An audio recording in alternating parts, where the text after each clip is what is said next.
Assalamualaikum warahmatullahi wabarakatuh. Selamat datang kembali di channel cerita horor Bendy Story. Terdengar dari kejauhan suara deru sepeda motor tua menembus gelapnya malam, memecah kesunyian malam. Semakin lama suara deru motor tersebut semakin terdengar jelas. Tampak dari kejauhan seorang pemuda mengendarai sepeda motor tua berwarna hitam. Saat itu udara terasa sangat dingin menusuk tulang. Suara-suara binatang malam mulai putar dengar bersaut-sautan mengiringi malam itu. Tiba-tiba terdengar suara petir menggelegar dan udara berhembus semakin dingin. Dan tak lama kemudian air hujan pun turun membasahi bumi. Semakin lama hujan semakin deras. Andi, nama pemuda yang tengah menaiki sepeda motor itu, kemudian memacu sepeda motornya dengan kencang agar tidak kehujanan. Andi berharap ada rumah yang bisa disinggahi untuk berteduh. Dari kejauhan, Andi melihat samar-samar terlihat sebuah rumah yang masih menyala lampu terasnya. Dengan hati yang agak tenang, Andi menuju ke rumah tersebut. Dalam hati ia pun bersyukur ada rumah yang masih bisa untuk disinggahi. Tak lama kemudian sampailah Andi di depan rumah yang berwarna putih tersebut. Andi pun membelokkan motornya masuk ke dalam halaman rumah tersebut.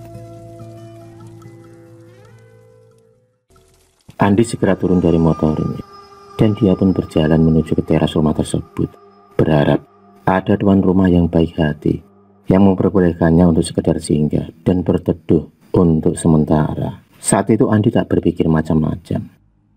Andi mendengar samar-samar di dalam rumah ada suara dua orang wanita yang sedang berbincang-bincang. Andi kemudian mengetuk pintu rumah tersebut.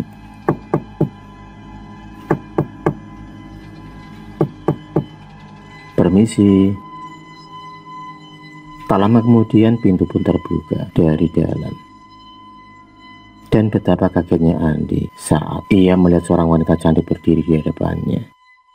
Ia pun tertegun dan tak menyangka malam itu ia akan bertemu dengan seorang wanita cantik dalam perjalanannya. Andi hanya bisa menelan air liurnya. Wanita cantik itu kemudian mempersilahkan Andi untuk masuk ke dalam rumahnya. Tanpa pikir panjang lagi, tanpa basa-basa lagi, Andi segera masuk ke dalam rumah tersebut. Pandangan mata Andi tak pernah lepas dari sosok wanita tersebut. Dalam benaknya, baru kali ini ia bertemu dengan sosok wanita yang begitu sempurna kecantikannya, yang belum pernah ia temui dan jumpai sebelumnya.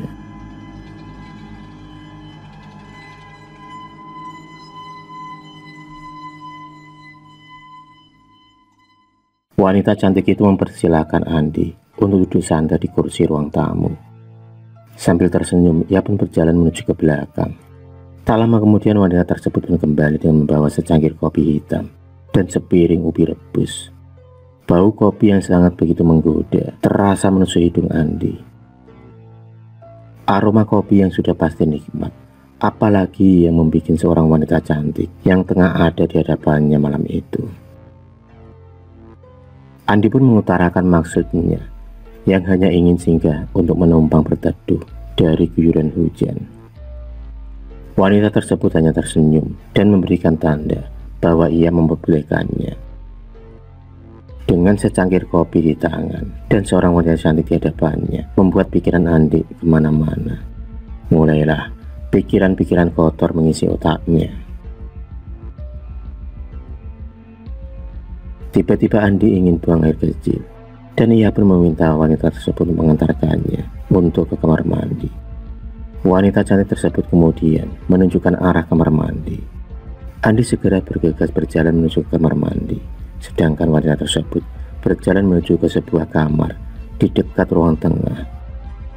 Ia pun masuk ke dalam kamar tersebut. Tapi aneh, ia masuk tanpa membuka pintu kamar tersebut, alias menembus daun pintu kamar tersebut.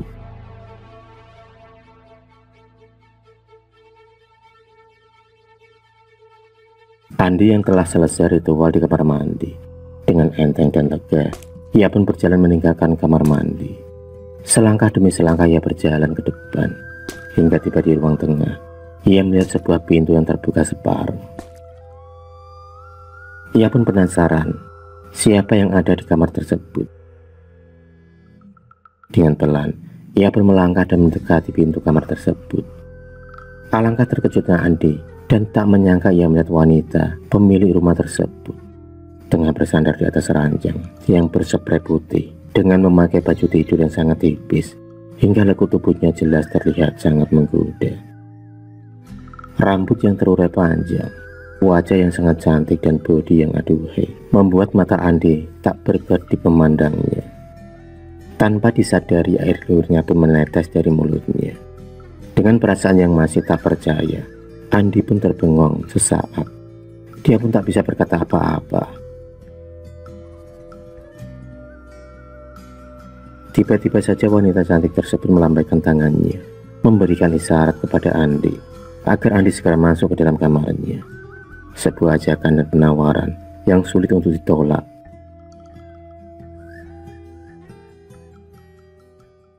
Seperti kena pelet, Andi pun langsung saja menyambut kode keras wanita cantik yang ada di hadapannya. Dia segera menghampiri wanita tersebut di atas ranjangnya.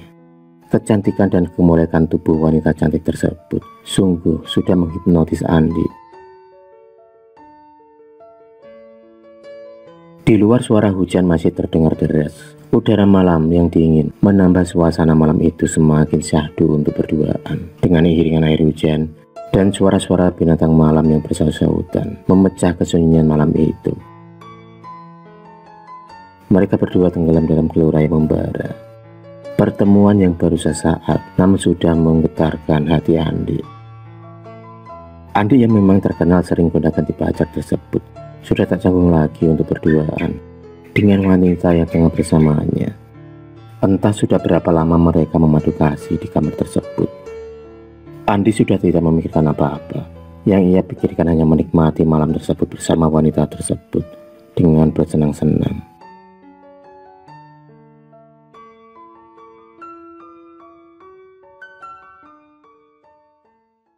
Sekitar jam 12 malam, akhirnya Andi tertidur pulas.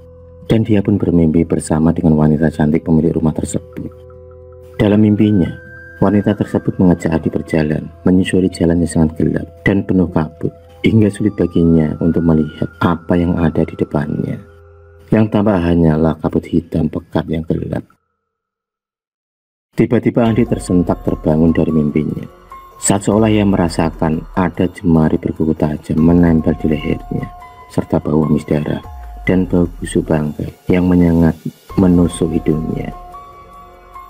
Saat membuka mata itulah Andi sangat kaget karena tepat di sampingnya, di hadapannya, tergeliat sosok tubuh mayat yang sudah membusuk penuh belatung.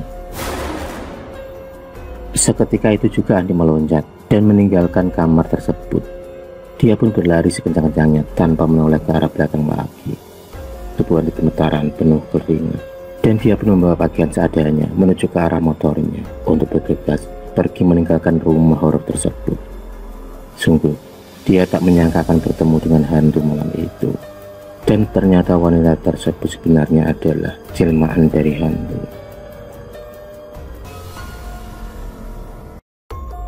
Andi pun menaiki motornya dengan kencang. Dia meninggalkan rumah tersebut. Jalan malam mulai ditembusnya. Saat itu hujan mulai reda. Dengan ketakutan, Andi tetap memacu sepeda motornya. Beberapa saat kemudian sampailah Andi di sebuah warung kopi di pinggir jalan. Dan berhentilah dia untuk melepas rasa takut dan hausnya. Tampak di dalam warung tersebut beberapa orang warga yang masih ngopi di dalam warung. Andi pun kemudian memesan kopi hitam. Beberapa warga yang tengah ngopi melihat Andi agak kaget. "Mas, sampean dari mana? Kok malam-malam gini gak pakai baju? Ketakutan lagi," ucap Mang Dadang. "Iya Kang, tadi aku habis ketemu hantu Kang, di rumah putih di pinggir desa," ucap Andi. Mang Dadang yang mendengar jawaban dari Andi sempat kaget. Mang Dadang tahu betul sekali seluk-beluk dari cerita tentang rumah putih di pinggir desa yang sudah terkenal di kalangan para penduduk dari dulu hingga sekarang. Banyak cerita misteri yang terjadi di sekitar rumah tersebut.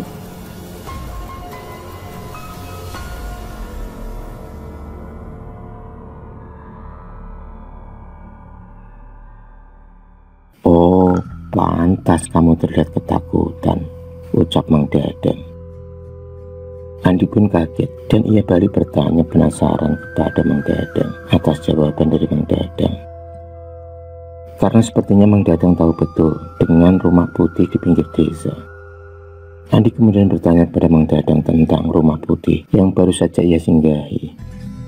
Mang Dadang kemudian menceritakan, sudah banyak orang yang pernah dihantui dan diganggu oleh hantu-hantu penghuni rumah tersebut. Rata-rata mereka menjelma menjadi seorang wanita cantik yang seksi dan selalu menggoda para pengguna jalan yang lewat di depan rumah putih tersebut. Rata-rata yang pernah diganggu adalah kaum laki-laki. Sering juga orang melihat penampakan sosok nenek tua di sekitaran rumah putih tersebut. Biasanya nenek tua tersebut terlihat berjalan mondar-mandir di depan rumah. Usianya mungkin sudah sangat tua, itu terlihat dari keriput di seluruh tubuhnya. Ada juga penampakan seorang wanita muda seperti nona-nona Belanda yang kemudian tiba-tiba berubah menjadi sosok hantu yang menyeramkan, berwajah pucat dan penuh belatung.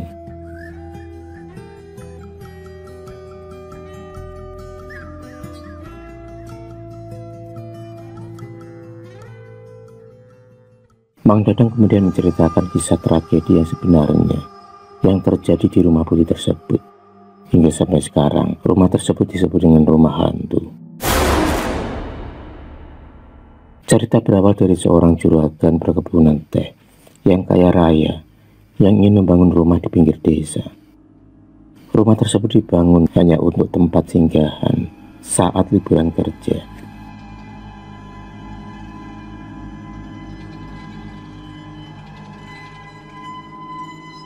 Proses pembuatan rumah itu sendiri menghabiskan dana yang sangat banyak dan beberapa kali menelan korban tewas saat proses pembangunan rumah tersebut.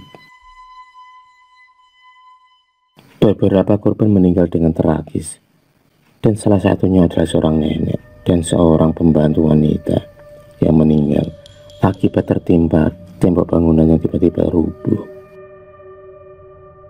Setelah beberapa waktu kemudian, proses pembangunan rumah tersebut pun akhirnya selesai. Dan rumah tersebut akhirnya diberi cat berwarna putih semua. Rumah yang bergaya kolonial Belanda terlihat sangat mentereng dan mewah. Cat putih di seluruh tembok bangunan tersebut membuat rumah tersebut semakin elegan dan mewah.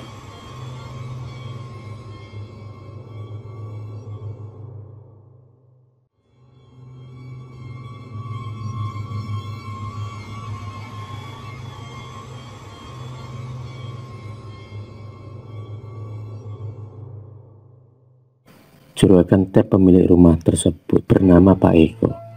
Umurnya sekitar setengah baya, masih muda, dan belum terlihat tua. Pak Eko memiliki anak perempuan yang sangat cantik. Sinta adalah nama dari anak Pak Eko yang baru berumur sekitar 19 tahun. Rumah putih tersebut hanya dibuat persinggahan, liburan bersama keluarga. 2 bulan sekali Pak Eko, istri dan anaknya akan selalu mampir ke tempat tersebut. Mereka menikmati liburan dengan santai beberapa hari, dan setelah itu mereka akan kembali pulang ke rumah mereka. Rumah yang jauh dari rumah penduduk membuat mereka tak banyak kenal dengan para penduduk. Hanya sebagian saja yang mereka kenal. Hari berganti hari, dan waktu pun terus berjalan. Dan suatu hari, Sinta berpapasan dengan seorang pemuda dan menawan. Saat itu Sinta sudah berusia sekitar 21 tahun. Mereka berdua pun akhirnya berkenalan. Dan dari situlah akhirnya benih-benih cinta mereka berdua tumbuh dan berkembang. Bunga-bunga cinta mulai bersemi di antara mereka.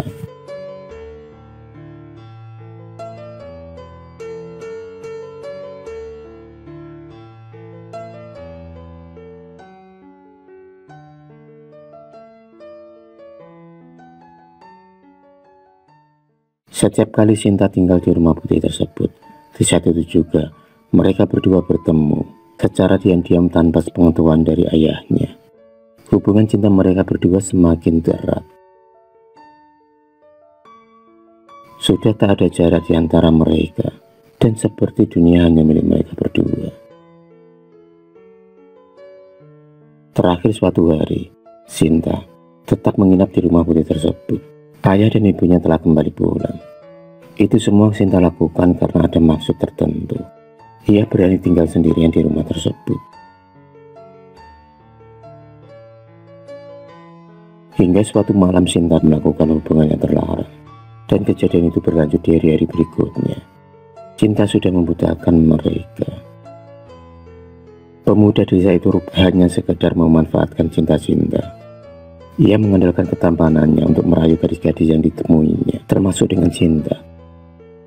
Apalagi saat tahu kalau Sinta tengah hamil, hasil dari perbuatan mereka berdua. Sinta pun meminta pemuda desa itu untuk bertanggung jawab. Namun pemuda desa itu menolak permintaan dari Sinta, karena dia ingin hidup bebas. Dia tak mau terikat dengan namanya pernikahan.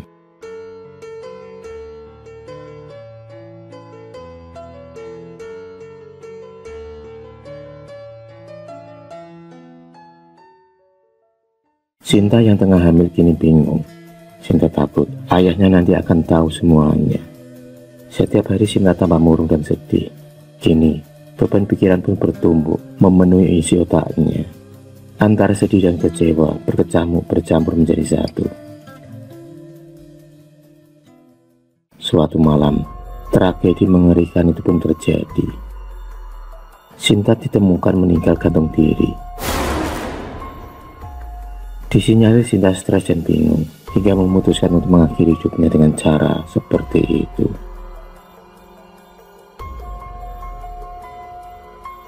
Penduduk desa dibuat gempar dengan kejadian malam itu. Sejak saat itulah rumah putih itu pun menjadi angker dan horor. Sebab setelah itu Pak Eko Juragan Teddy dan keluarganya tak pernah lagi berkunjung ke rumah tersebut. Rumah tersebut dibiarkan terbengkalai begitu saja. Mereka sekeluarga trauma dengan kejadian yang menimpa anaknya. Hingga sekarang rumah tersebut dihuni oleh beberapa makhluk astral yang suka menggoda dan mengganggu orang-orang yang lewat di depan rumah tersebut.